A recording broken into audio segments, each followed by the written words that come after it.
Good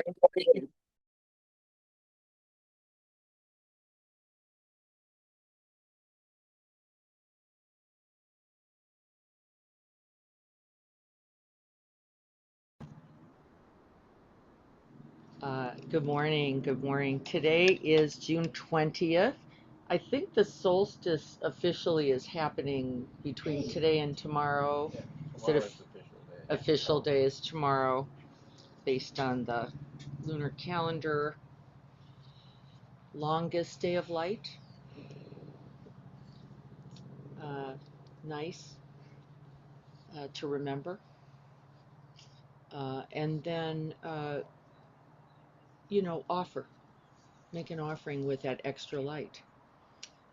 Whether you offer service, generosity, time with family, an extra book being read at night, whatever the beauty of that extra light, honor it, please, in some way.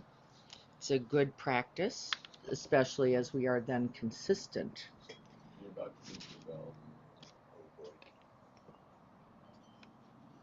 Thank you. Well, that was an amazing report. Thank you. So that's number one. Number two, I've got a long list, so bear with me, please.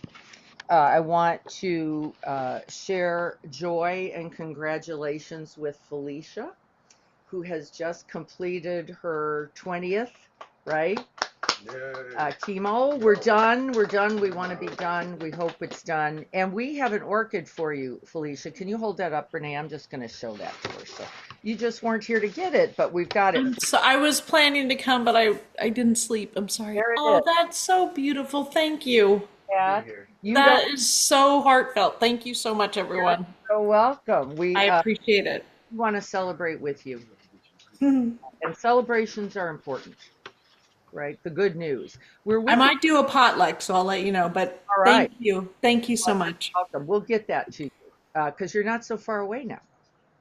You're right there in Lake San Marcos. In fact, Felicia, I think we're going to Amalfi's tonight. Oh my goodness, there you go. You'll be in the neighborhood. So would you do me a favor and text me your address? I will. Thank you, Diana. Congratulations, blessings, and well-being to you. So we have that is another important thing. And then we have um, what is our now 78th day of gratitude. And the 70, okay, I'm going to hand this to Robin and let her, that's going to be Robin's. 78th day of gratitude. The seed of hope. And there was something written. I don't know if anybody got the chance to look at that, but I found it so striking. I thought I would just read it on our 78th day. It was delightful. And here it is. It says, hope is not prognostication. It is an orientation of the spirit, an orientation of the heart. It transcends the world that is immediately experienced and is anchored somewhere beyond its horizon. To be a person of hope requires that we act on behalf of the world we believe is possible and good, not the one we will necessarily live to see. That was so striking to me for infinite reasons. One is that it is exactly the mantra of our conversation about eldership. It is a part of the task of the elder in all traditions throughout all time, by the way, to carry that possibility, to live it now, even when there is no supports for it. Isn't it amazing? And that is what's called good hope. Good hope. Hope for the thing I can live today, not for the thing I just wish, right, for tomorrow. And we all can get into our lazy compassion place and just go, I hope it gets better. I hope it gets better. And it is insufficient, as I always say. And so we won't do it that way. We're going to support each other taking those actions, by the way, often smaller than we imagine, right? Smaller than we imagine. Often less support, celebration, and congratulations around them because nobody saw them. So that's not very ego polishing, folks. So don't wait for the thank you. It's not that moment, is it? It's the small moment of presence, awakening, being there for someone, acknowledging a hard truth and a beautiful one, and the infinite ways. Isn't it infinite? The infinite ways we can participate in that. Why does it get diminished by all of us? Why do those small acts? We're going to talk about gratitude and eldership and their necessity of and for each other. On the long ramp, by the way, doesn't mean you have to be 60, 70, or 80.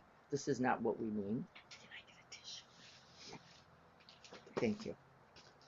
Why don't we do the small act? Because it's small. It's not that hard. It doesn't take that long. It's a phone call. It's a text. It's saying congratulations. We see you. We recognize. Why don't we do it? Because it doesn't have the big bang. It doesn't have no ego polish. No yay for you. No wow, everybody noticed. No brass plate goes anywhere. Except on the merits list, except on the karma list. And of course, that's an invisible list. We go, what's that, right? And so all of us are practicing getting over this idea. And it also comes from our second poison, the second arrow of insufficiency, isn't it? Of judgment, of criticism, of doubt that we buy into. It's not going to be enough. And we have decided it before we offered it because we have a culture that says unless it's 1 million views, unless you get 10,000 thumbs up, unless you've got XK or have blank title, it's irrelevant. It's insignificant. And we all buy in, even though we know better and remind each other. Like, that's dumb. Right? And so we cannot continue, can we? None of us can continue with the myth that somehow, if it isn't celebrated by the masses, whoever that is for you, that is somehow insufficient. In fact, and I've told this story a billion times and I won't tell it again, but my grandmother cutting the crust off my toast as a child is probably one of the greatest acts of love that has ever been offered me. Why? Because I wasn't dying, I wasn't falling apart, I was just there. And she simply recognized that I always ate around the toast. She saw me. And then she cared. And rather than, that's ridiculous, there are children starving in India, you got to eat the crust, right? She just cut it off, one simple act, and actually picked it up and dunked it in the hot chocolate she had made for me. 71 years later, I'm telling the story. Meaningful, right? So something. And she didn't get celebrated. There was no banner. Nobody remembered. I never told her, by the way. I never told her, except for now. Right? And so we do these small acts with 100% presence, and that's the definition for me of eldership.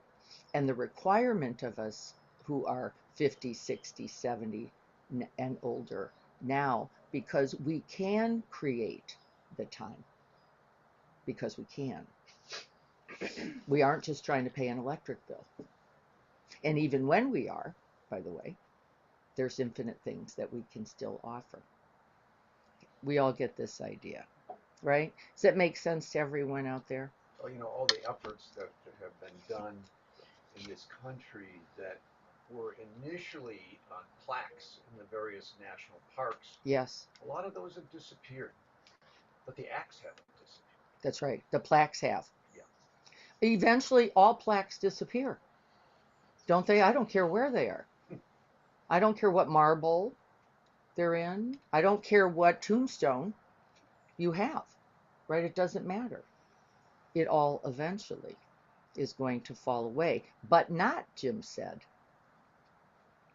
the resonance, the ever expanding, and it is true, as evidenced by just this small story.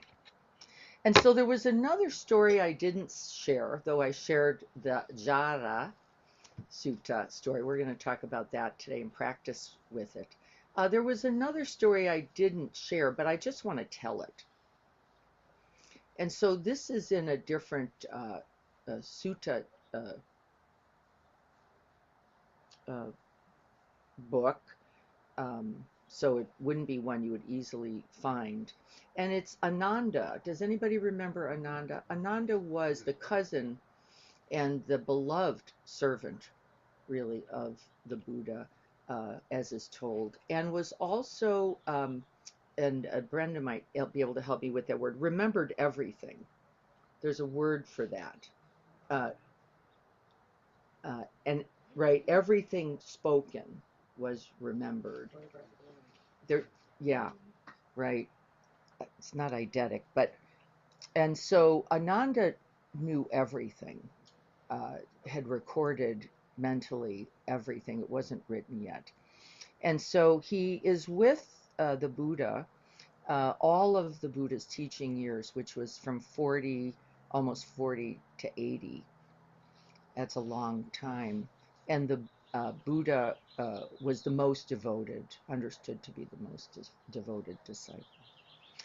And he had watched the Buddha teach to everyone, kings and beggars and the impoverished, those who were nomads. They covered all of northern India. And one day, Ananda, it says, looks closely at the Buddha and sees something he could no longer deny. What do you think he saw?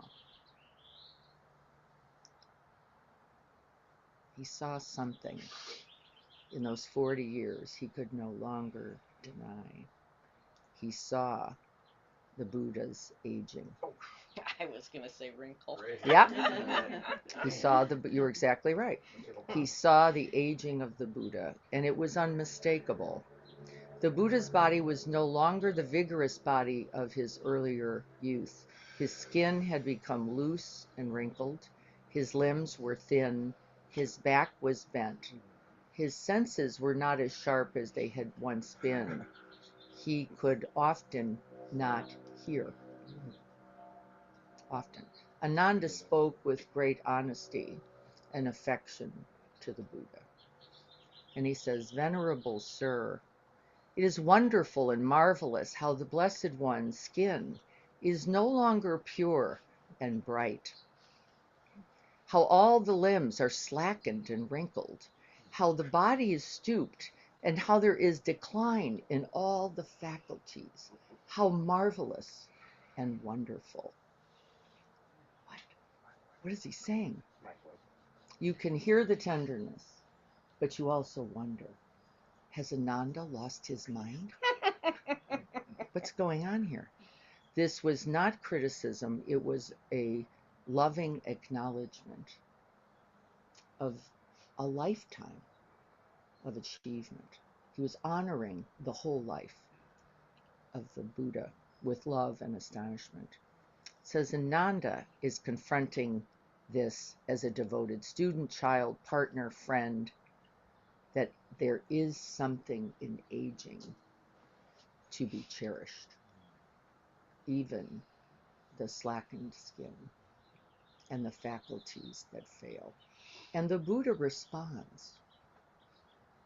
He doesn't just take it in.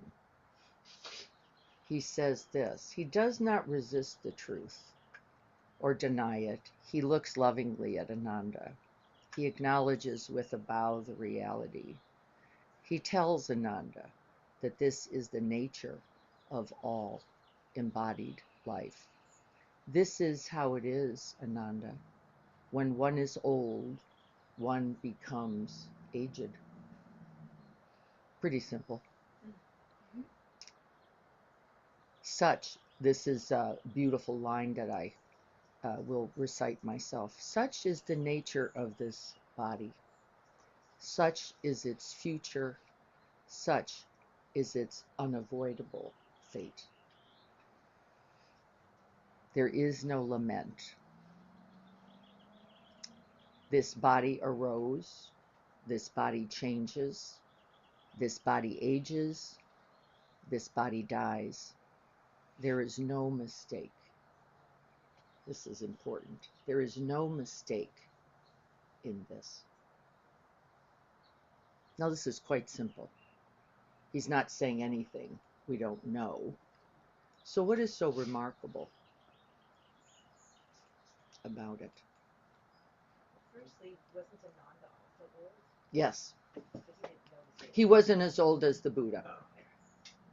The value. And not only that, Ananda was not only acknowledging age, The value. something about the aged, the value of the Buddha's wisdom, cultivation, practice was being acknowledged along with that slackened skin. You have committed yourself this long for this amount of time, for a whole lifetime, really was the point. So he was also old. Ananda would not have said, however, how marvelous this slackened skin of himself, because he did not regard himself as wise, as skillful, and as much the elder in eldership as the Buddha. He was acknowledging that piece. It wasn't the body, of course. Why? Wasn't the body. Spirit. Spirit. Nobody gets to keep the body. Right.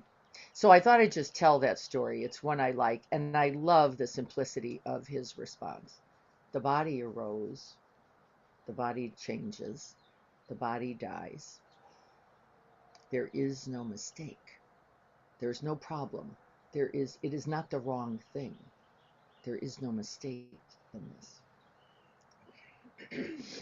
And then I wanted to tell the story of the Jara Sutta. Did everybody get to see it? Anybody online get to see it as well? I want to share a little about it. We're going to use it in our meditation today as well. The 78th day of our 100th day gratitude challenge. What has occurred? What has occurred for many is that we hold the lovely idea of gratitude. We have already forgotten to live it. And what does that mean? We have forgotten to wake up and be grateful for the day. We have forgotten to live the day with 3 reminders of the beauty, the love, the tenderness, the kindness, the companionship, whatever is available. It's all here, every breath. And we have forgotten to remember. Some of us have remembered in the evening. I have to say that has seemed to be the easiest for people. And we, with our 78th day today, must go back. We must go back. We have 22 more days. 21, remember, helps solidify the repetitions and the habit. And so what? It's very simple, and we have already forgotten. We wake up with gratitude for the beauty and the presence of the day. What we get this day. And then we find points in the day to remember. I have been given and gifted this day, and then we're going to talk today about the new piece of gratitude we're going to bring to the day.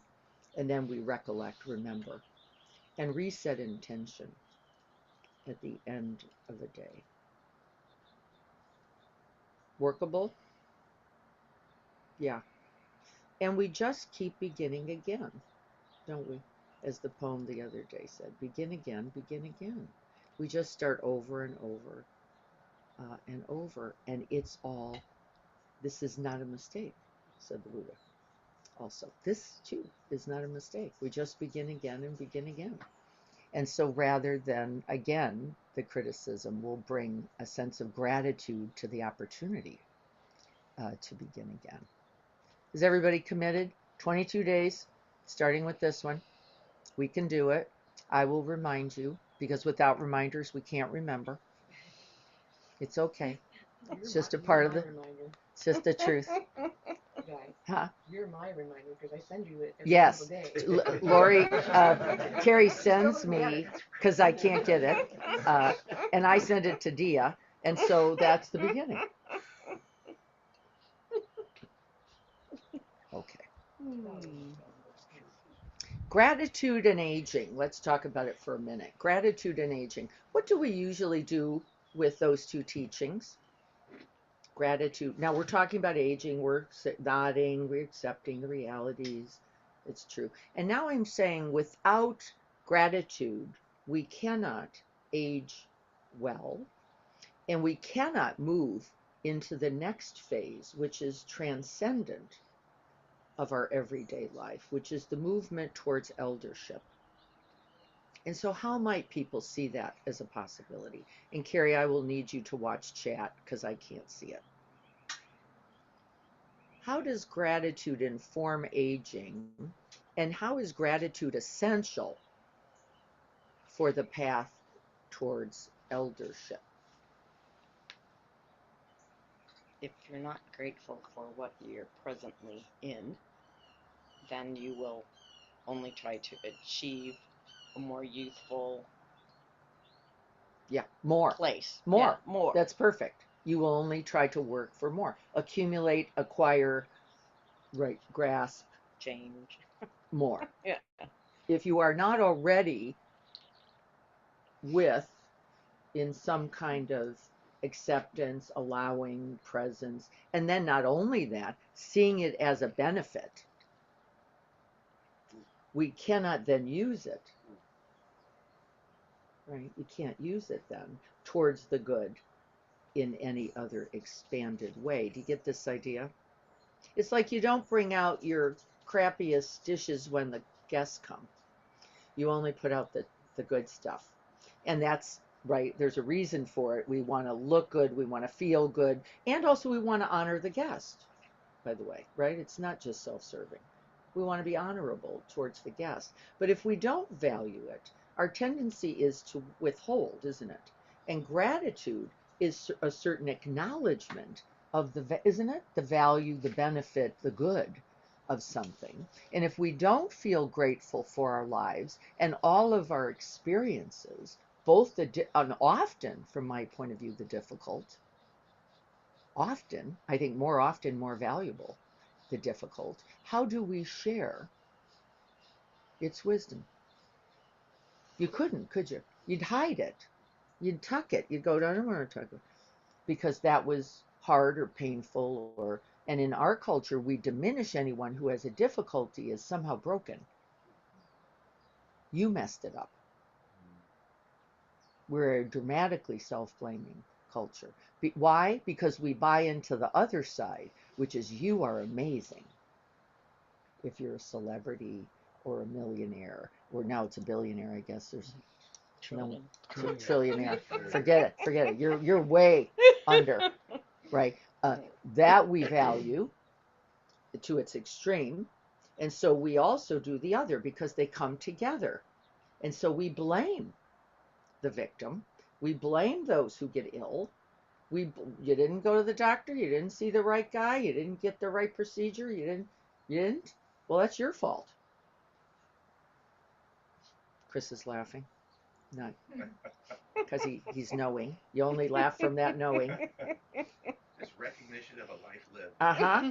Exactly. Yes. Courtney says the lessons that are learned, grateful for all those things and beginning again. Yes. And Britt says opening to and allowing what's here right now and valuing it. And valuing it. Thank you, Britt.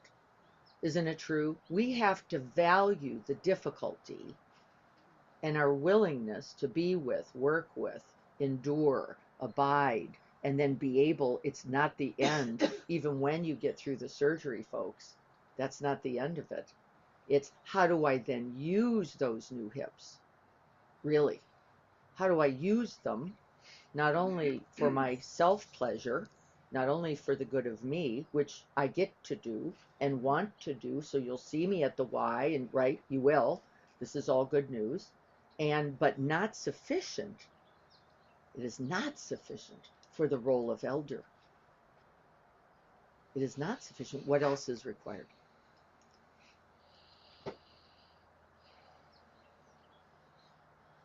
That we take the very challenge, the difficulty, right? We work with it, we be with it, we learn from it, we cultivate qualities and skills by the very difficulty often, and then we live it, share it, embody it, right? So that others suffer less. Don't we? Suffer less. So guess what happened when we realized, oh, Di's going to need a hip thing. I got names of about 100,000 surgeons. How lovely. I know exactly why that happened. Someone said, I know something about this. It can be okay. And I'm okay. So I want to make sure you're okay. So I'm going to lend you this treasure called that referral. Or conversely, don't go to them. Right? Just as beneficial. You might want to check in on that. You want to be sure. You might not just want to rush to that, even though he's the big name with the big, right? He's too busy and he doesn't have enough time for aftercare, and you might want to. That's exactly what I was thinking. Yeah, that's exactly what the gyms were thinking back there at the docks, right? You have to be careful because it can come with the shinier the plaque can come the difficulties, right, as well. So but look at all the offering. And then what happened? Other people were saying, look, it's going to take time. Be patient. You're going to have to take it. This is coming from wisdom. This was not coming from just like, I know I was rushing it and it had some consequence. It cost me some things. So try to take it easy. Don't do more. In fact, don't do all that you're capable of doing exactly. Because I found yes. that my technical challenges of aging have actually opened up this beautiful opportunity to be in nature. Yes. You don't need a smartphone to be in nature. Yes. And I don't need to check on my friends or those people out there in the social media world. So I'm less interested in learning all that. Yes. I have plenty to do. Yes. Jim was saying there's plenty to do by being. I think is what he said. Is that what he said? And it doesn't require social media or the most updated smartphone or any of these things that we have otherwise prized. That, by the way, we are now giving away. We are now what I see. There's a little joke. I think we're going to start a little swap meet on Saturdays. This is like the eldership swap meet, which is I don't need that anymore. I bought that fabulous yogurt maker, but I'm not going to be making that. So there that thing is. And how fabulous. Also, right? How lovely that we could, somebody else can use this. I don't need it. And this is, in fact, the whole transition, transcendent aspect of eldership, by the way. It is. And with gratitude, we offer it. It isn't with loss, is it? It's, yay, somebody's going to use that book. Right? And how fabulous is that? And somebody's going to use that soft-boiled egg maker that I only use 2 times, and the waffle maker that I don't eat at all anymore because I don't eat carbs. So, right? And it feels fabulous, right, to send the blessing on, doesn't it? It feels fabulous. The things, but this is insufficient, says the Buddha. All the things you would give away would count for generosity, wouldn't they? And they matter. But they don't count for wisdom yet. What adds to that? What's required that adds to wisdom? And then the being that, what's that take? I don't know if this is part of it, but what I've noticed with my grown children who are 37 and almost 40 is that, and it brings tears to my eyes, I can see their gratitude. They express their gratitude, and it's not just like, thank you for this, Mom, thank you for that, but true gratitude. Yes. And it's not for everything. They can knock me down a million, like, they could say a lot of other things, but the expression of gratitude that I must have transmitted to them, or when I see them with their daughters experiencing nature the way I did and showed them, it's just, Yes. it's a transmission of how you, every moment, those every Yes. seconds, and to see it come back. When they say it, I just like, oh my God. And it's not often, I must say, but It's not the point. It's not that the you know point, it's there. that, Yeah, it's that you know their not only appreciation, but their development as well. Their appreciation for the world, right? The earth, that has come from you is an evidence. And Cindy just used a very important word, transmission. This is the profound spiritual development of eldership, transmission of what we are grateful for, what lasts, right? Doesn't mean for what's valued, what we hold, the benefits of that throughout time, well beyond then what? The body, well beyond the memory, well beyond any of the tangible, is the transmission of that goodness. And we often begin in nature. One of the things I know that my own children, for example, most feel gratitude for is the infinite number of hikes and walks that we took as a family. And some of their most favored time was exploring that in a safe way with each other and having lots of opportunities and adventures in it. And talk about it, of course, now and will. Right? And then still will. And that's what Cindy is saying. So we get this idea of the transcendence and transmission, that last part of Lewis Richman's aging as a spiritual practice. And that will mean that we stop focusing on what?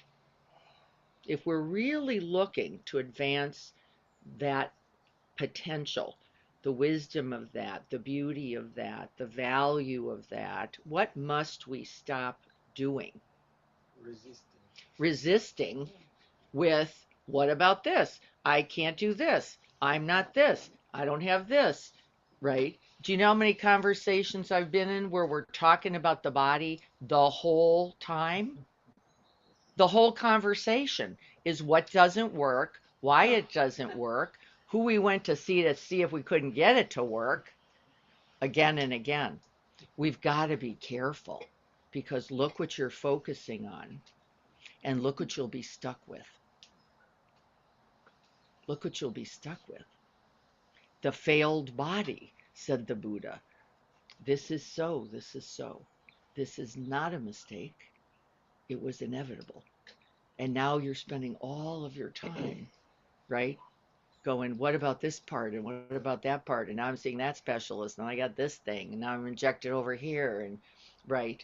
And it isn't that it isn't true, and it isn't that we don't get to share the realities of that, but we have to be careful also that we don't spend all of our time in this chronic complaint about the body, what it's doing and not doing.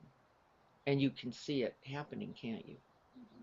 Both in your own mind, by the way. It isn't something we just do with our friends at coffee. We're going, what about that thing? Was that just yesterday? That was working. Today it's not working. Check your Google searches. You'll be surprised. Some Google search. Look at what you're looking at. What about this? What about that? What do you do with this thing? What about that tooth? Is that loose? Is that coming out? What's going on, folks? There's so much more with chat, though. Oh yeah, so Oh, much yeah, better with way chat. better. Chat's got solutions for everything, including aging. And I found Tuesdays teaching. It's like I've been with you for a long time, and Tuesdays teaching just went straight to my heart. Just like what we're talking about the being and not the doing. The being, That not the doing. conversation was just incredible. That's right. Courtney says opening to the vulnerability of it. And I Yes. want to add that Yes. for me, being accepting of the aging process has been a vulnerability for myself. And, Yes. when I was in Georgia, helping my daughter paint the baby room, my son-in-law got me a chair because he goes, I don't want Oma to have to sit on the floor. And I was just like, all right, this is good. Yeah. I have to accept the fact that Yeah. I can't do as much as I did Yes. 5 years ago or the first time I had my hip done. And so Yes. that's my vulnerability. Yes. Acceptance of the realities that Ananda was pointing to in the Buddha, that he said, this is so, but without any clinging, and neither with diminishment. He didn't say, poor me. He said, this is not a mistake. This is the truth of this precious and brief human life. And then how do we live that is the point of today as we move from acceptance, allowing. And I want us to watch our complaints. I want us to be watchful of that. It doesn't mean we don't get to name them, but we name them for what purpose then? Understanding the truth of this is the human condition for us all, right? And then you would say naturally, and what hurts you today? Because we know the right reality of this human body. If you're just talking about your finger and your toe and you're complaining because you're looking for what? Sympathy. And why? This shouldn't be happening to me, is what you just said. You're looking for sympathy because this shouldn't be happening to me. And if you followed the Buddha's instruction and said, this is not a mistake, this is not a mistake. What if with every one of those complaints, that fall, that cut toe that I just had, you say, and this is not a mistake. This is a part of the reality of this being human. And remember the long ramp.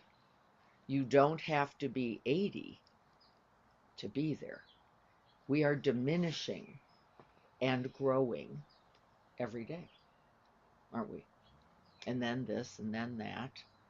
I remember this was quite a few years ago, and I went to my doctor, and the normal thing where they take your weight and they take your height and everything. And the nurse says, "Okay, you're 5'9" and a half." What the heck? I'm 5'10" and a half. Totally happened to me. No, you're not. I made him And go I to a did- second and then- scale. And I said, "How long have I been that?" Oh, let's see, quite a long time actually. Greg is shrinking. Me too, Greg. Here's the truth. We're all shrinking. We're all shrinking. And I don't care how tall you are. Because if you're not... To measure me. Uh-huh. It's like how tall Chris says I refuse to let them measure me. I'm not. If you can't see it on the scale, then This is not a mistake. That. This is not a mistake. And so the teaching I want to review briefly today, and then we're going to practice. This was one of the early teachings of the Buddha, and I think probably his most beautiful, the Jara Sutta, on aging. And Jara actually means old age. And the Buddha began like this, very simply. One dies before reaching 100 years. Even if one lives longer, one still dies of old age. No matter what day it is, right? The reality is that you're dying of old age. He's not being particularly sentimental here. about aging, busy. He is also beginning to say, then, what can we be grateful for? Can we remember that this life is brief and that any amount of life is precious and gifted? Any amount of time. It all gives us, right? If it's a day, a week, a month, a year, 50, 60, 70, 80, 100, 101 or more, it gives us time, that moment, in which to love, care, be generous, be wise. It gives us time to connect, time to be in nature, time to recognize that we are, in fact, that nature, and that in addition, we do not have forever, right? No one is gifted forever. And so, as we spoke about earlier, it compels us to cultivate some kind of urgency in the pursuit of, then how might I contribute? How might, right? Because we spend the first 50, I think, accumulating, acquiring, don't we mostly? Most of us. Unless we catch it through some almost always crisis, almost always a crisis. We spend the first 50 plus in accumulation, in acquiring, in gathering titles, money, houses, partners, family, whatever we are doing. And it is about that time that it is the beginning of the opportunity to finally say, wait a minute, this life is not a one-way agreement, contract. What will I now begin to contribute with gratitude for all that has been gifted, right? We can't diminish it because then we can't be willing to offer it. And then with the gratitude for the opportunity to be it. Just the valuing nature, I think, is a beautiful offering of these generations. To say this earth is of value, it is important, it is of benefit, and we have to help others remember. Because it's easy to forget. Right? I think we can offer just that. We get the, yes. Cindy? Thursday was another day that just how I saw the transmission. I hadn't been to the Philabelly in a few months, and I was just floored. And the things that really stood out wasn't only the exchanges between whomever, but the parents who brought their children, Jessica, Denise, seeing those children honestly give from their hearts and what they've learned from their parents. It's mind blowing. Yes, it is. Just there's no words. It's felt. Yes. To see that. Yes. And by the way, the other thing I noticed, just Cindy's talking about Philabelly and the beauty of the transmission, not only from the elders in our Sangha to the youngers, but then from those young goddesses and the youngers to their children. And of course it is. Of course it is. And how beautiful is that to see? It's exactly right. And what I noticed was the youngers, the children, now starting to take real roles. This blew me away. Jessica's daughter walked up to me and said, I'm the one making the signs for your food. And so you have to give me a name for that, whatever this is. And I was like, yes, absolutely. She took it on. Really not as I've been given this little task and I'm supposed to do this little thing. Like, this is important. That people know what it is. And she didn't know what it was, so she was like, help me. But really with such confidence and purpose in it. And she knew that I valued her, was the other thing that happened. Because I said, thank you for this. This is helpful because not everyone can eat everything. Dia's son was there, right? Giving Dia's out the son plates, as well. and he's Yeah, he's so a cute. junior in high school. Yes, he he's a is. senior. Yes, And he I'm is. thinking to myself, wow, when I was a senior in high school, You were thinking I about was girls. completely out of it. You were 5'10".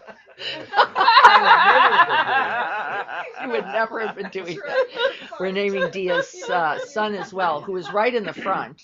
Got himself right up there, and he's very capable of He that. was completely Yes, fantastic. Benicio. I've known him a long time. He's adorable. And he is also a product of all of this as well, right? As we are now, what, benefactors.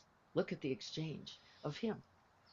And he's going to go on with that. Sure. And that's going to be more valuable than any car or any, right, outfit that you could put. And we all know it. We can all feel it. It's so profound. And that is our role. It is our role to be, because if we weren't there, he couldn't be there. And if he weren't there, he couldn't become that ultimate benefactor as well at 17 and at 12 or 13 years old, right? And then you bow to that, don't you? You bow to that, like, wow, look at the way this lives on and is so powerful and so meaningful. So the Buddha goes on in the Jara Sutta, just as this one makes me laugh a little bit.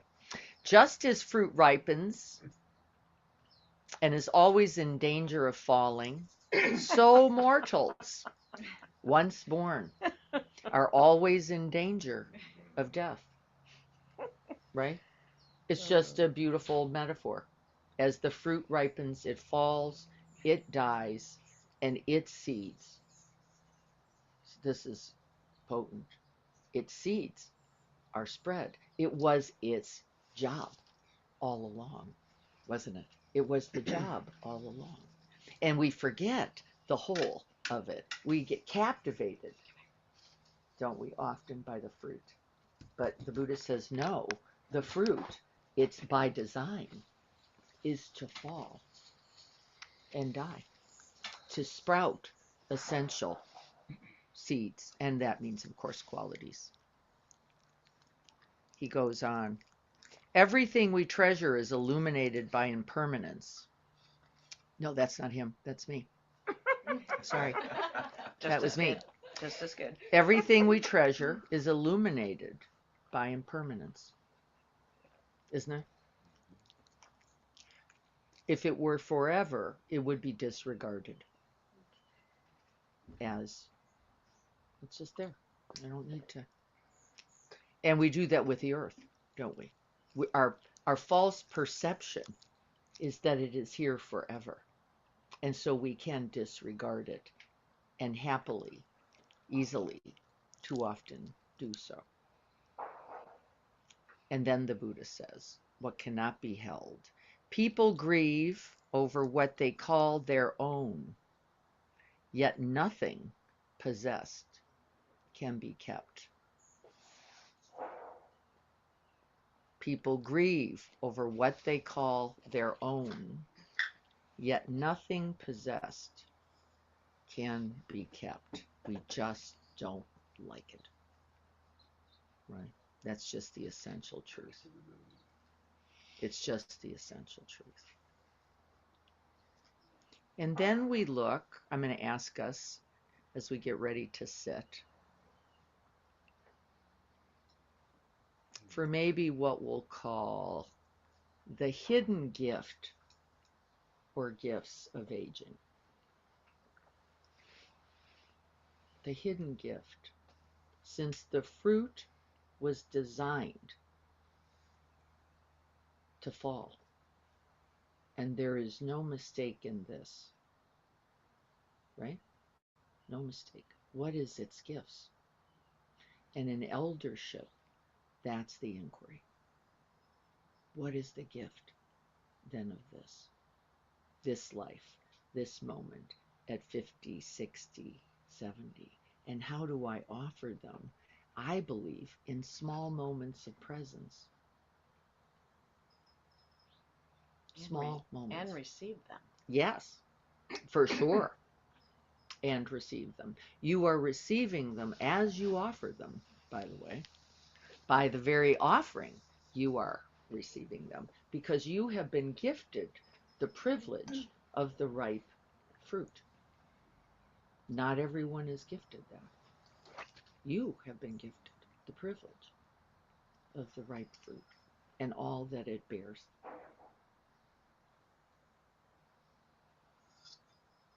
Anything else on chat, Carrie, before we sit?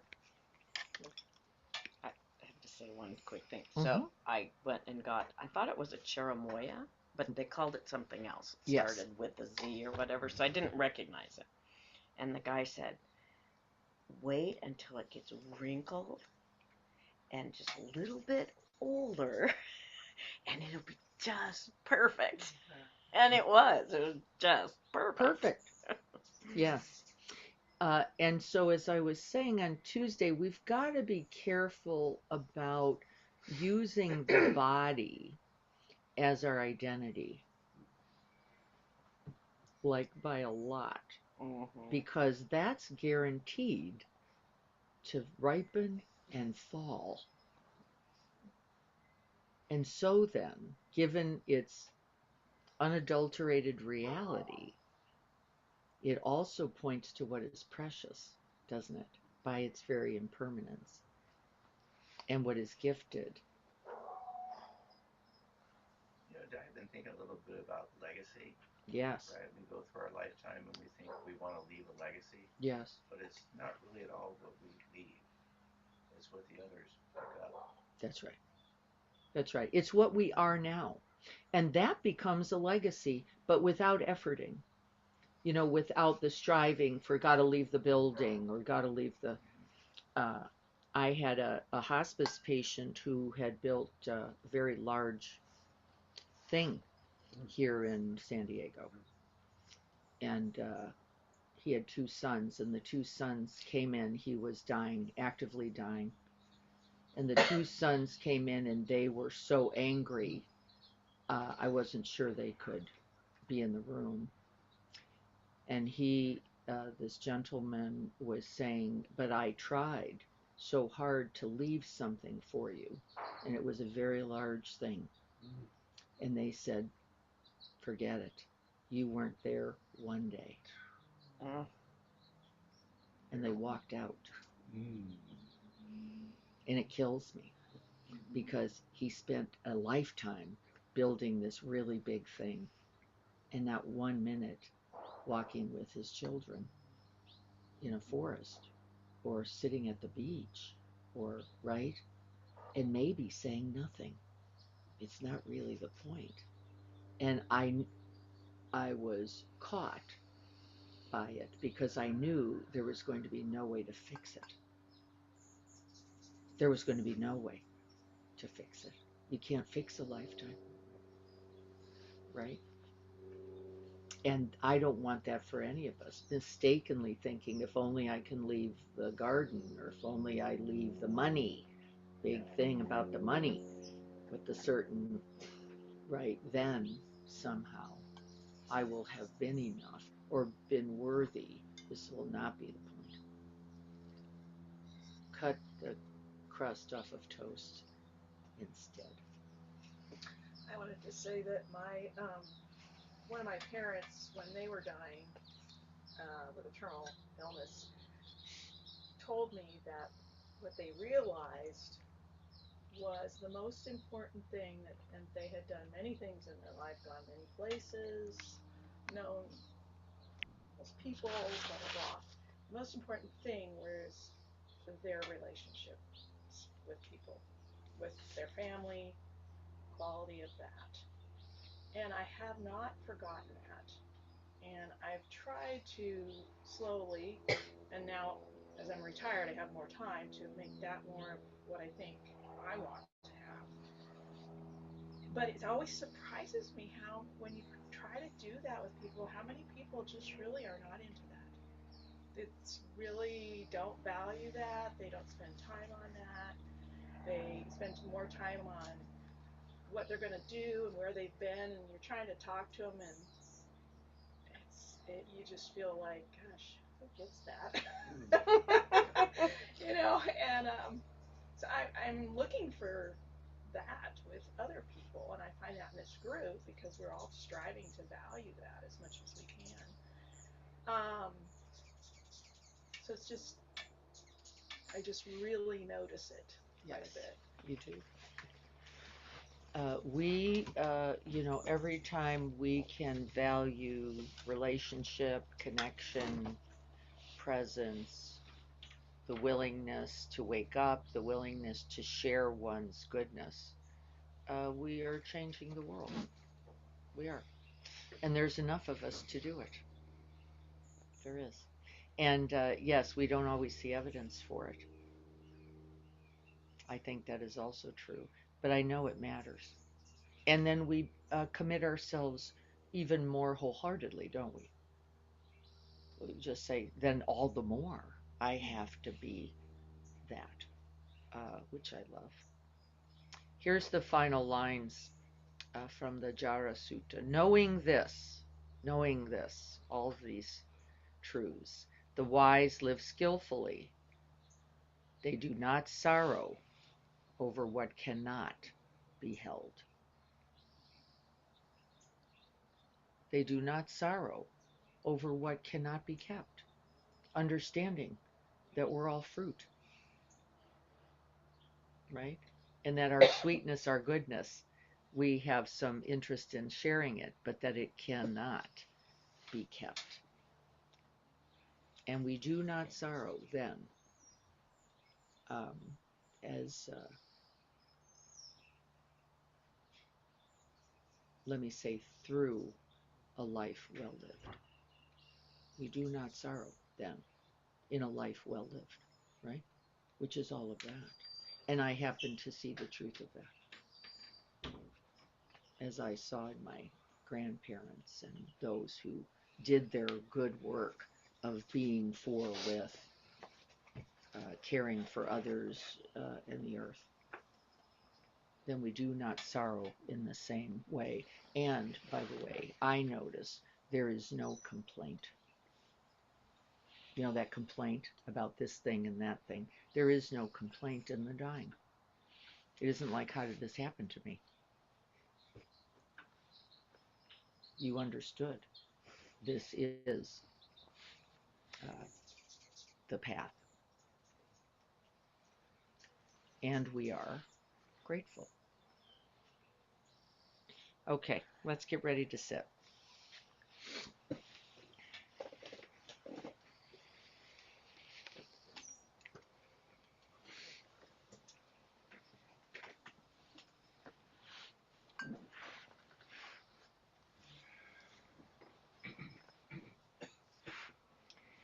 Can we allow being, presence, to be the sacred container of this human life?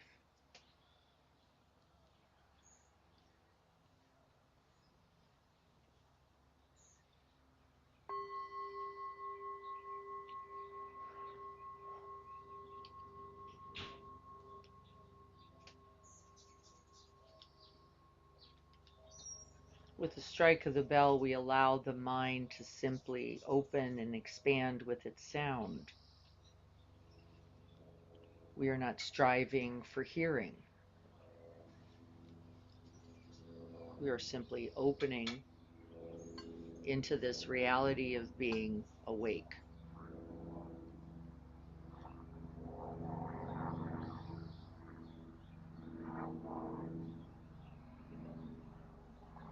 We're noticing sights and sounds.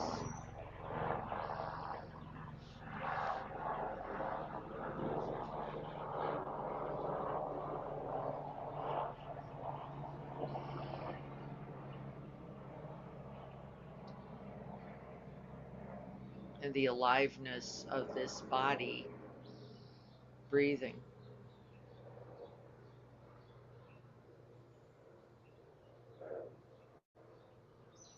And we rejoice, are grateful and glad.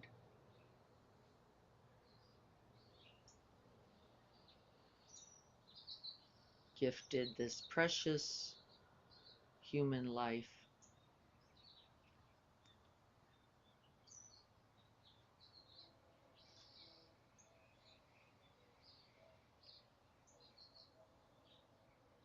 This moment. And so we fully arrive here. We don't waste it.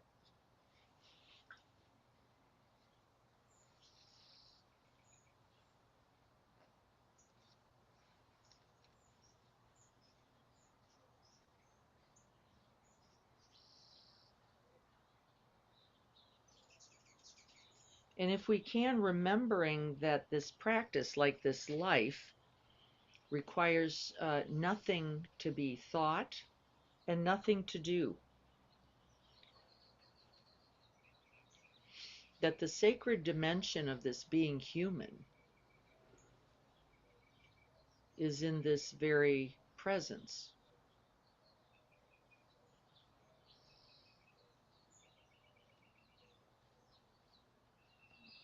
And this very moment to moment awakening.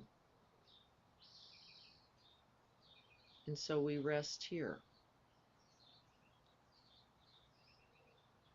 And interestingly, I'm going to invite an instruction that we don't all know. We hold the open space as we just invited, but we notice the breath arising and passing within it. Making contact with open space, and then noticing the arising and passing breath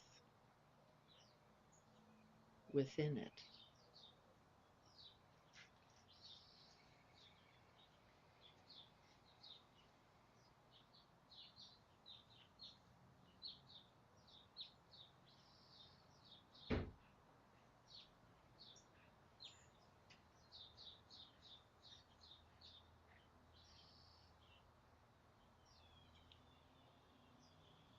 Grateful for this body and this breath.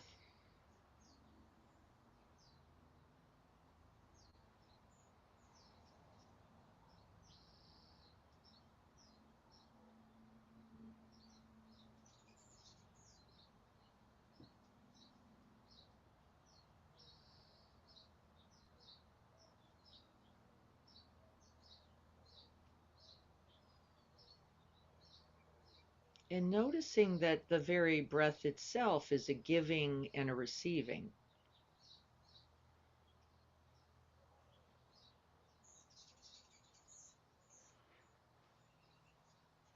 A complete exchange in every moment.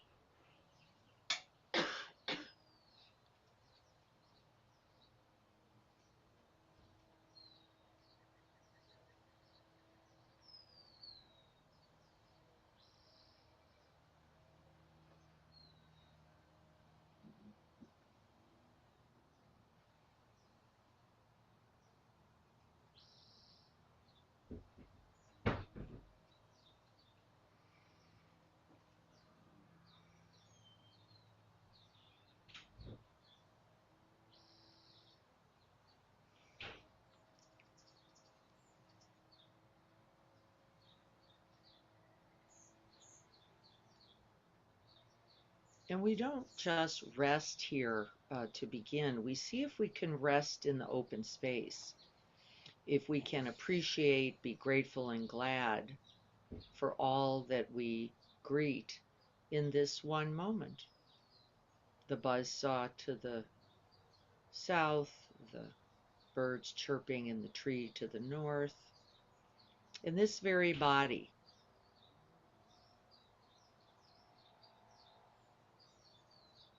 Coming and going with each breath.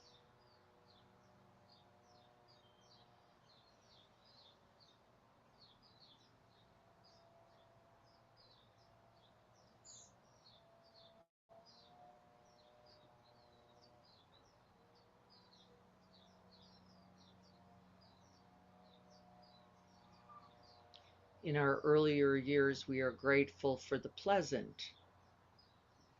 We're grateful for the accumulation, the things we are gifted, given,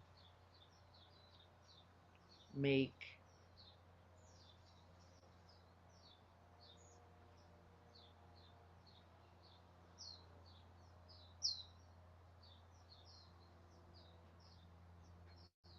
and simply being grateful now for all of that and this very moment.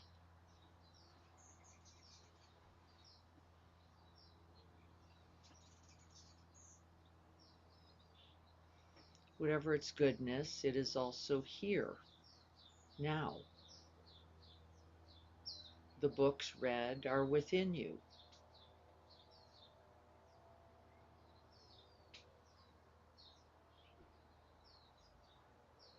The good food, your health.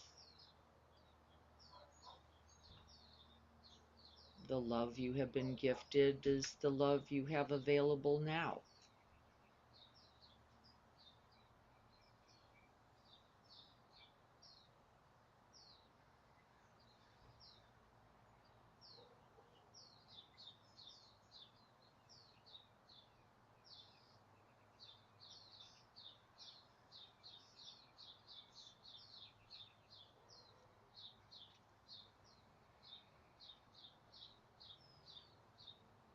And all of those blessings received become opportunities and gifts to also be given.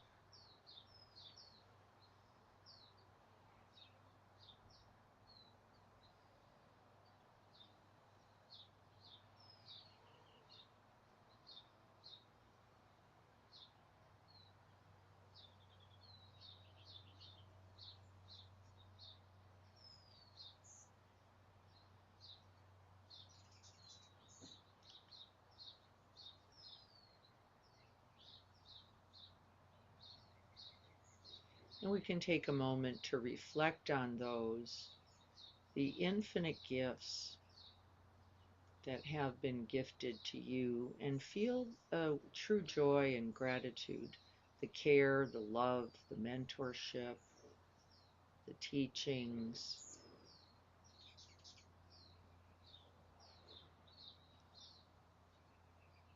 this beautiful earth.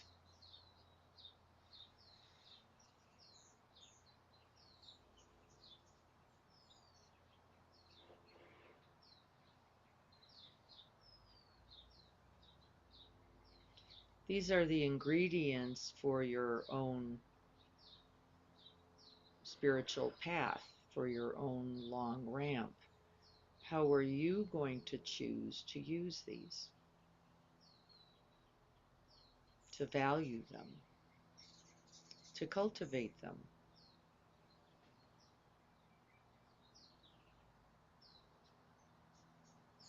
This is a part of the long ramp. We no longer look for accumulation. I don't need another gift. I remember my grandparents saying that and I was stunned. I don't need another gift.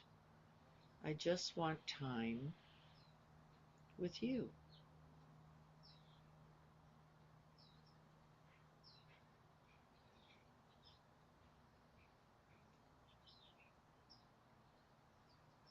The true gift.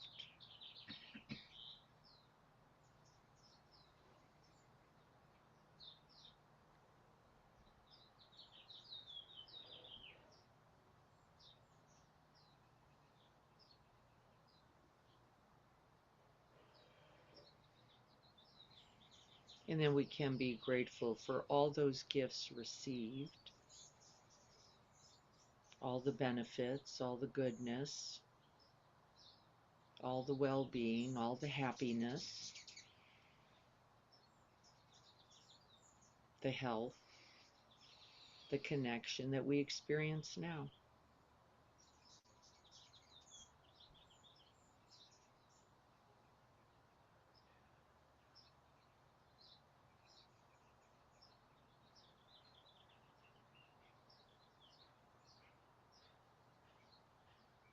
How then shall we use these ingredients?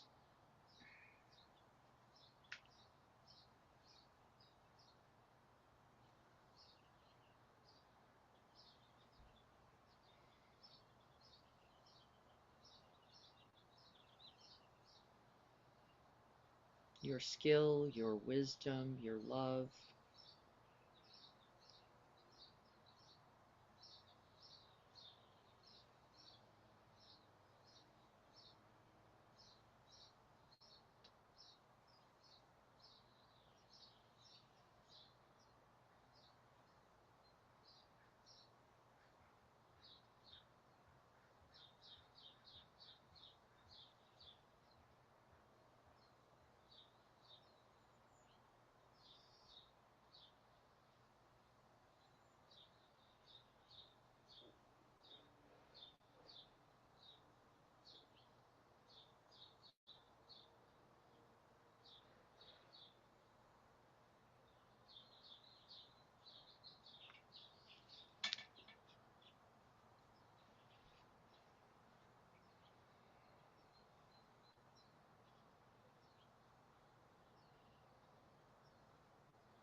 Seeing if we can even appreciate the moments of difficulty, the challenges,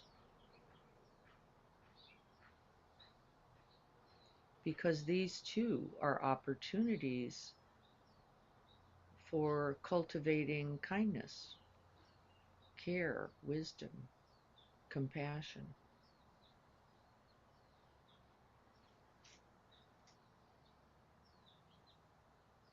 They too come with us on this long ramp and become gifts that can benefit many others, not just oneself.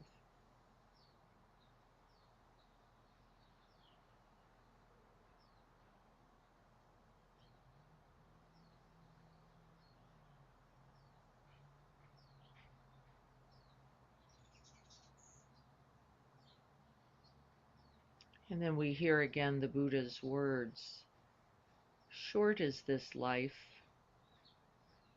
One dies before reaching 100 years.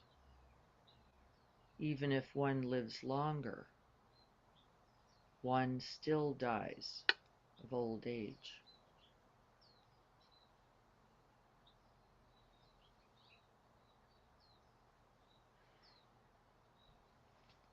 Hopefully this gives love urgency,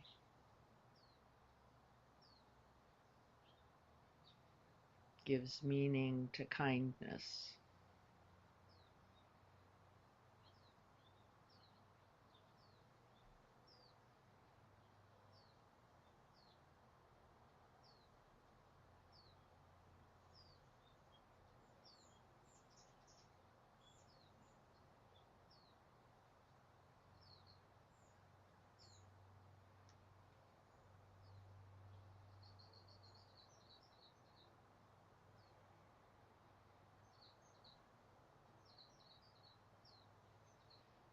What qualities do I wish to transmit, to share?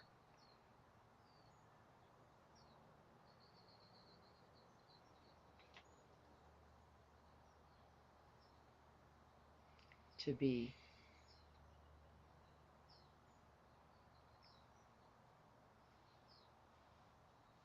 And we can begin then by being them now, in this quiet moment. And beginning with ourselves. We cannot share what we do not value.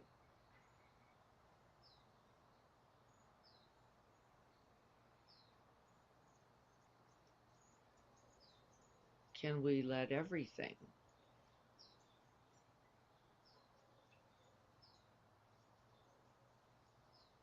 be the teacher and then everything be of value, including the difficulty?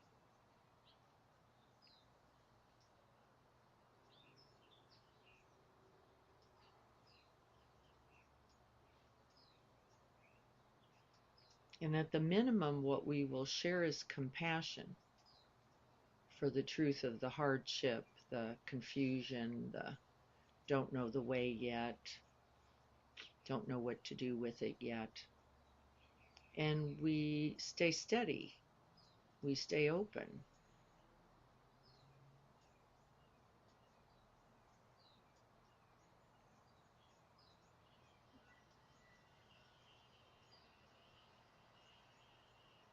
Our struggle can become a teaching and certainly a wisdom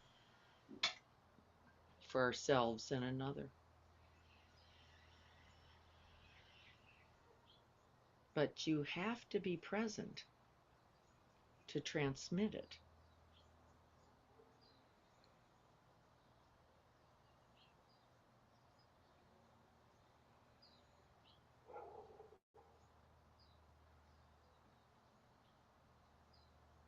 This leads us to the beautiful role and relationship of elder.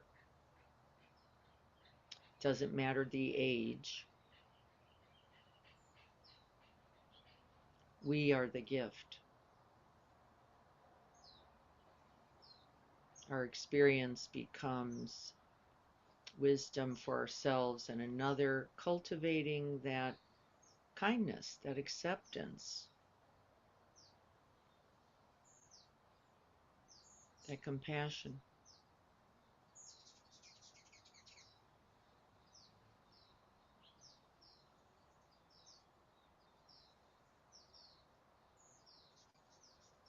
We remember the truth of this being human.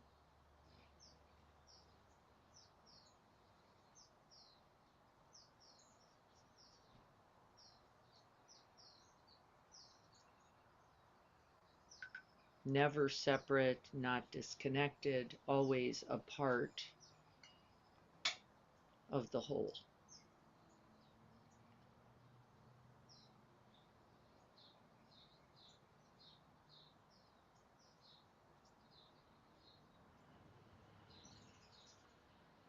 Necessary,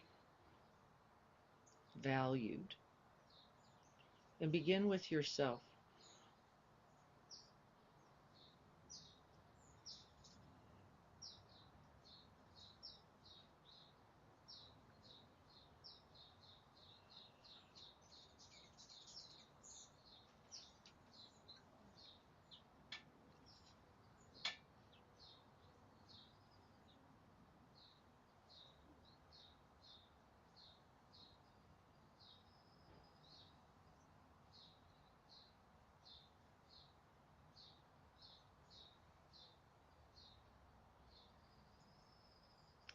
Short is this life. So therefore, do not waste it.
And at the end of this sutta, there were 3 words.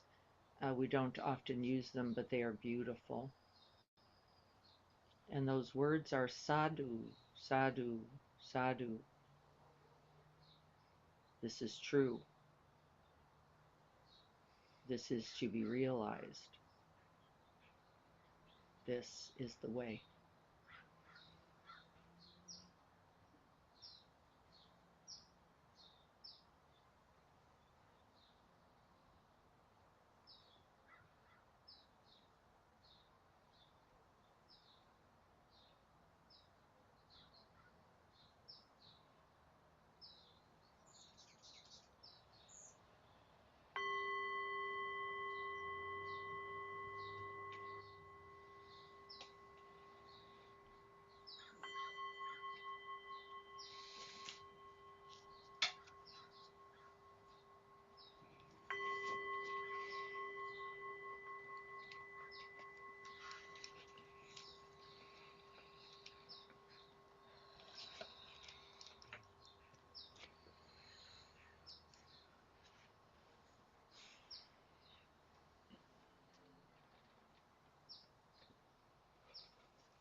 we have, I thought we should, Greg, while we're talking for a few minutes, it might be nice to get out the cupcakes. Uh-oh. Oh, goody. Yeah, Cupcakes that I the forgot. cupcakes that were forgotten that have now been remembered. Diana, can I say something real quick? I was taken aback, I think, that was very kind. I wasn't expecting the orchid, and that's very nice. And I just wanted to say, though, that I seriously couldn't have gotten through this without the Sangha because people, I mean, from what an amazing group of people from bringing food to taking me to surgery to coming and sitting with me at my chemo. People from this group, the hugs, just the hugs. I couldn't, and the fact that we can do it on Zoom, that I didn't have to miss the whole time. And it just filled my heart. And when I would come in person, just leaving on Saturdays, the hugs, just be living alone just got me through it. I know we all need human touch, and it just everybody warmed my heart, and I just thank you for the support. And I just wanted to say that beautiful group of people, and I'm so grateful to be a part of the Sangha. Yes, we're so lucky to have you, Felicia, and to continue to have you. Yeah, Given I'm the so reality, grateful for that too. Thank very, you. very lucky. Thank you. And we're very privileged to be able to support you. And that is not lost on any of us either. And that you could allow it. Because everyone knows this is also not easy, and it takes a little practice, doesn't it? Opening to allowing others to be there for us is something we're learning Yeah. also as a community. We don't trust that. I think we're getting better, don't you, at that? And we have to keep working still. So you are so welcome, and thank you, because ultimately, what have we been saying? This is an exchange. We also have been gifted an opportunity to be with you, and as we know, it won't only be you. And congrats Yes, for getting through all that. yes, yes. And nobody does it alone, do they? I didn't do it alone. You didn't do it alone. If anybody thinks they're doing it alone, that's some, again, element of ego that someone needs to wear to believe that they can be okay in this life by themselves. I haven't noticed it myself. I haven't noticed that it works, even when we think it I does. couldn't imagine. The difference has been life changing. Thank you. Yes, for us all. For us all. And we will go through more, won't we? This isn't it. It's not like, well, my hip's good, your treatment's been good, we're good. Nope, nope, and nope. There'll be the next thing and the next thing and the next, and how to be there for each other in it is what we'll keep growing. And so thank you for letting us, and for us learning a little bit about how to do that also. It's all a part of it. And then we use that wisdom, right? That's the part of the eldership we're committing ourselves to, regardless of age and stage. I think this is so important. Knowing this, the wise live skillfully. They do not sorrow over what cannot be kept. Doesn't mean you don't get to cry either. That's not what it means. It means that sorrow is that suffering that we have invited because we blamed ourselves or others for this natural essential reality, like what happened to me and how did it happen, as if we had gotten it right, we could have avoided it. Illness, aging, death, and loss, the givens, are not avoidable. They are not avoidable, and we will need each other and others. And this is none of the problem, is it? None of the problem. So we don't make it a problem until we start the complaint. And I want us to be careful. Yes, your something hurts. Yes, it fell out. Yes, it doesn't work like it used to. Yes, you don't see the way right. You didn't hear that. Right. You fell and cut your toe. Exactly. Right. It's all a part of the truth. And now I'm starting to just smile at the truth of it, going, right, what else were we imagining? Actually, what were you thinking was going to happen? So then we can report it as, yay, another badge in eldership.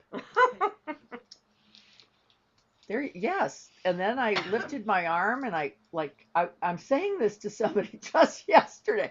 Then I lifted my arm and I was like, oh my God, there's a whole thing in there. Right? Of course, yes. Yeah, exactly. And so this is our, right, is right. This is not a mistake. This is not a mistake, right? Said the Buddha and Jesus, and this is the path. It is guaranteed. And so how then do we live, right? Given the reality. Now, I don't think we're going to be able to go home today and then say to our friends when they start going, but what about this? This is not a mistake. But probably we should. You confuse it with you deserve that. Yes. That's exactly how we interpret that then, which is this is your fault because we already do it. Don't we? We already believe that if you have a this or a that, you messed up somehow. And we have to be so watchful because this is everyone's autobiography. It's pervasive in medicine. Yes. And providers. Oh, I try to make my clients laugh because they come in with the same complaint every time, yes. and I'm just like, well, There how it can is we again. work with this? Let's, like just try to make them feel happy. There it is again. Happy, little bit of happiness. Yes. And if it's not this thing, it's that thing. Is the other truth, isn't it? If it isn't this struggle because I didn't want this, there's that. And according to these teachings, it says, watch the quality of mind that is simply the problem. Because in the rejection, you will suffer. You will suffer from the refusal, said Herman, right? From the resistance, from the no, not this, not me. And then there's also not only that, there's harm. That is the result, because what? You're still driving at 92 with one eye, with your two.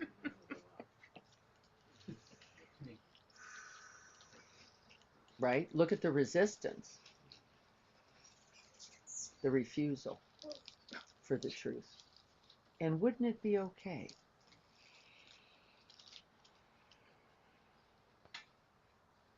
Greg's taking a cane. Greg's taking a cane to Europe. We're holding you to it, Greg. Woohoo! Have to. That's a have to. That's a non-negotiable. You could get a walking stick. I know they have some very nice things you can use. Walking sticks are pretty common in Europe. Yeah. Yes. Actually, yeah, I would have Very taken, similar. I would take both of them, but that's Yeah. a little bit much if we're Right. in Just one. take one. So I'll just have a regular cane. They make foldable ones. Yeah, portable. Greg is now just starting to consider a walking stick Yeah. or a cane at almost some number of age. Whatever you want to Some call larger it. number than we're Of gonna that say. youthful So, like, number. Yeah, that number. Because with acceptance, we can take good care of ourselves, right? With acceptance. And that means it may or may not occur, and the possibilities of it occurring are likely and not a mistake. Falling is a reality in aging, folks. And everyone, including me, sat here going, that won't be me. Because I'm on the elliptical and I climb on the thing and I do the da-da. And you cannot avoid the realities of aging. And it may be today. Today may be a day when that's not there. And there is no day if you're going to continue to live where that won't. Or you will not have, oh, what happened? Yeah, it's all twisted. Okay, so we get the idea. Can we see how gratitude is important for valuing? Gratitude is an essential component of valuing something, isn't it? It is a value. And if we don't have gratitude for aging, if we don't have gratitude for this precious human life, if we don't have gratitude for this body, if we don't have gratitude for every experience we've ever had that has informed and contributed to wisdom's capacities for compassion, we cannot use it. We cannot. We deny it. We reject it and push it away. And what a waste. Wow. All of that? What a waste. And so let's not do it. Let's not buy in. Let's not agree to that. And then we can feel more compassion. I'm noticing this myself for all the avoidance strategies that I see. And I don't feel upset about it. I feel sad for the truth of it. Right? My mother is going to be 90 in August, and I said, you know, we're going to have an intervention for a hearing aid. It's now a family, or we're going to have an intervention. And she's like this. Costco. Yep. Fabulous audiology at Costco. Outstanding, by the way. And I say, what could be the objection, really? What could it be? You can't see it. You hear better. Life's better with hearing. Right. You connect better with everyone. You can actually hear what's going on. What could possibly be the problem with this? And guess what she said? Makes me look old. It would mean I'm old. Really? You're going to be 90. You don't need a hearing aid To be old. to be old. You are officially old. Right? Funny. And she went, again. It would mean I'm old. Because that, in her time, you got a hearing aid, was a definite sign, and it was a gigantic, I think it was like a megaphone originally, or a thing off of your ear. Right. And simply perception and completely wrong view. And we're going to have to talk about it, which is you're being engaged with us is important. It is valuable. It is precious. And it's much more important than an age. That you can hear us and then can share and, right, is more important than any. When I get up in the morning, the first thing that goes in are my hearing aids. Yes. And the last thing that goes out of my hearing aids Are the hearing aids. And a lot of people forget, I think also in resistance. Yeah. I think it's another piece of resistance. Yeah. There's this amazing moment when you put in your hearing aids and all of a sudden you hear the birds that were out. Wow. Yeah. That you never heard before. You Every finally morning. hear Every the morning. birds that you could not hear the moment before. And if you don't wear things you need, or if you don't bring the cane, by the way, if you don't do, here's the consequence, is that there is a point at which, from not hearing, your brain will no longer process Right. hearing. And so my father-in-law, just as an example, at 82, we finally got him hearing aids. Guess what happened? He put them in, and he was like, oh no. It's just noise. And he said, I can't hear that. Like he couldn't tolerate it. And he never could. And he died at 92, 10 years later, not hearing most things because his brain could not process it.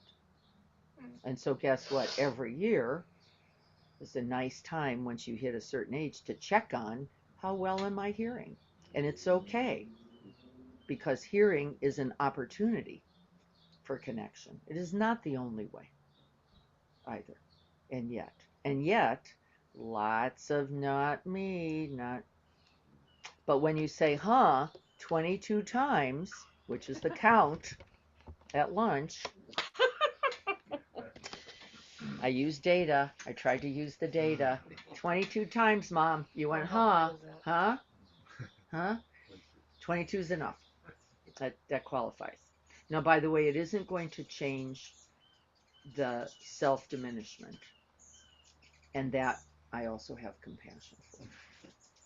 I have to be able to feel for that. I'm not going to change her thinking.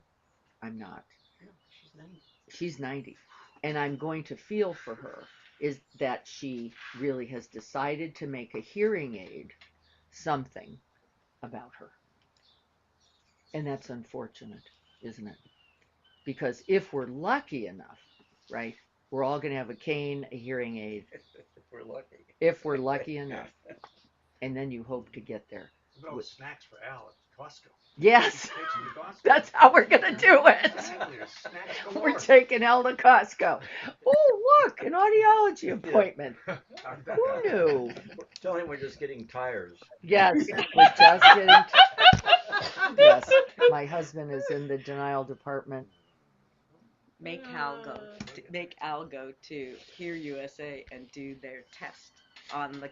You can do it. Yes, he has. Oh. Last year we had a bet and he you go. lost. You know, I'm a gambler. It's the only way to get people to do things. He lost the bet And and he went, and we both went because that was the agreement. I'm happy to, right? Because if it's true, it's true. You get him.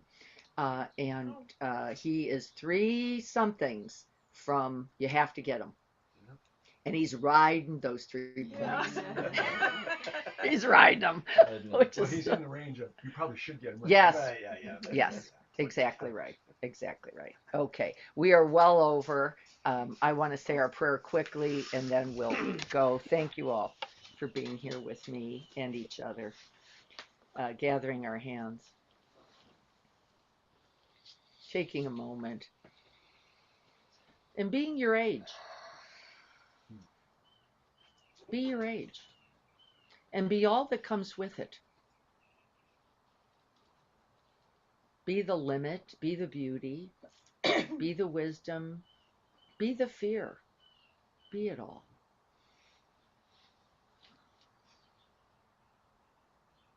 It will benefit someone if you can be it. And not only you. And it will be beautiful. May I be a guard for those who need protection, a guide for those on the path, a boat, a raft, a bridge, for those who wish to cross the flood. May I be a lamp in the darkness, a resting place for the weary, a healing medicine for all who are sick, a vase of plenty, a tree of miracles. And for the countless multitudes of living beings, may I bring sustenance and awakening, enduring like the earth and the sky, until all beings are freed from sorrow and all are awakened.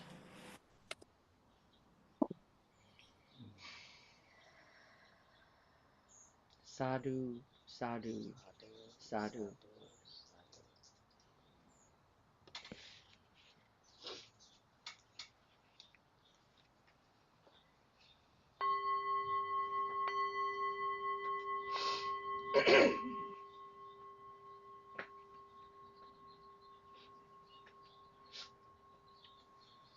Thank you all so much. Happy Father's Day to all the dads and all those who have had dads.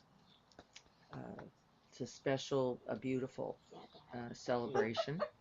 I think we probably have some cupcakes to share. I think we've gotten plenty. They're back in there. They're back in there. If Erman, for example, has some kids who might really enjoy them. We also have my deaf mother's amazing grapefruit. I hope she watches this. And several books, all the actually lovely books that are really Radical Compassion by Tara Brach, lots and lots of books. I'm going to keep these here for at least another week so that we can go through them and take a look at them before we hand them off to either the prison library, if Tanya can get them there, or to the the Unitarian Church has a whole section also. Yes. So take a grapefruit, everyone. Sorry for all of you there who can't get a grapefruit. I'm so sorry. Yes, I have saved Adrian. Yes, you've been saved. Yes. Saved. Grapefruit has been saved for you. Thank you, everyone. Felicia, I'll be in contact with you about getting you the orchid today. All right, everyone. Mwah. Good to see you all. Thank you. You're so welcome. Thank you. Chart in the garden, Tanya, if you're looking for it. Look at other ones. Well, this is what you have to Be leave. well, I'm moving. everyone. I'm getting rid of most of my books. I'll take that one though. This one's a good one too. Like that. Use that. the other Books are all going Long away, ago. folks, so grab them while you can. Snagged your job. You're just going for fun. You're just going for fun. Carrie, can you click Come us on out, off? I think gentlemen. we're still.